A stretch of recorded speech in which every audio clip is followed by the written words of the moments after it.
ما فيك اللي وقف في الكوزينه بزاف عيانه ولا فيك العكز وتشهيتي شي حاجه انت ووليداتك توجديها هكذا في الكوتي اولا في الفطور، ما كتاخذش وقت اللي هو طويل. حرشه ديال الفران.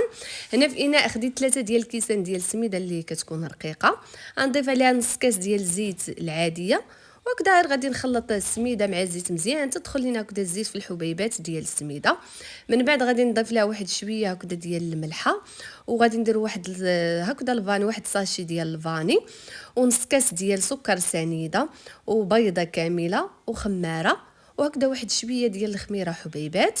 وغادي نضيف 2 كيسان ديال الحليب. هنايا الخليط ديالنا ديال الحرشه راه تيكون خفيف كيف ما تشوفوا معايا، لان راه كتشرب. المهم تقدروا ديروا 2 كيسان ديال الماء الا متوفرش عندكم الحليب، ولكن راه بالحليب كتجي لذيذه.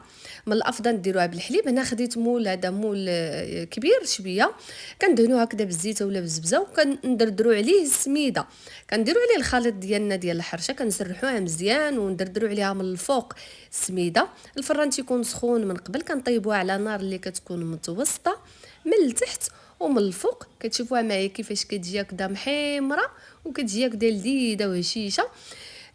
كنقطعها معكم تشوفوها معايا من الداخل كيفاش كتجي. جربوها كما شفتوا معايا، ساهله وكتوجد دغيا.